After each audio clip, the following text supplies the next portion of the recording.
Sen, sorry, we lost you while you were speaking, sir. My question to you specifically was on the GDP forecast numbers, sir. The Chief Economic Advisor very categorically stating that we're more likely to hit the lower end of the forecast, which is about 6.75%. Your take, sir? I think he's correct. There has been, I think, a fair loss of momentum on the GDP front. The real question is, what are you diagnosing it as, and what are your prescriptions to try and address it? I think there I have some difference of opinion with the CEA.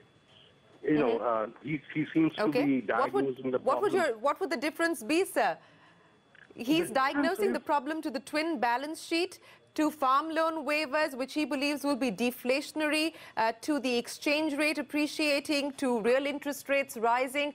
Where would you differ from him, sir? Well, you know, those are only a part of the story, and some of it is contradictory. The real question that you need to ask is this problem emanating essentially from a demand contraction, or is it emanating from the supply side problem? A lot of the things that he has talked about are really supply side issues, right?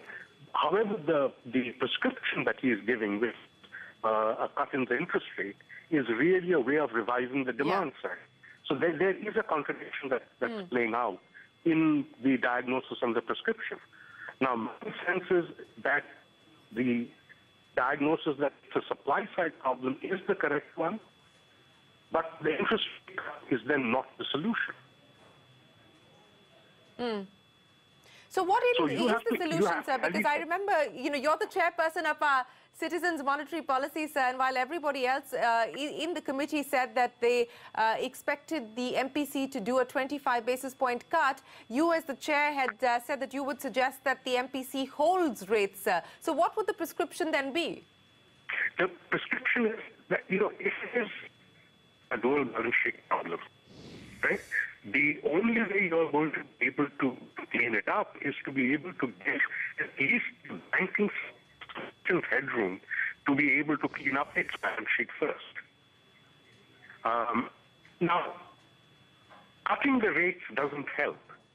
You know, we already are seeing a situation where the net asset margins in the banks are under severe stress.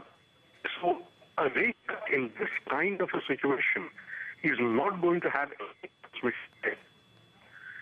You really need to wait until a certain amount of cleaning up has been done and banks are able to react to economic incentives better than they are currently able to do.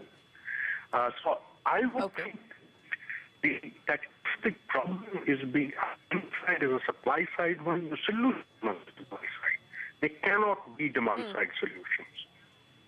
Now, second issue, you know, about the pressure that will come from the farm loan waivers. Yes, it is true that the state fisc is going to take a hit. Since the states normally face a hard budget constraint, they're going to have to cut somewhere else, which will be demand deflationary. This is correct. But then look at the alternative. Supposing you didn't do it. Okay. Right? Then all of these loans would have turned non-performing, which means that your balance sheet problem becomes that much worse.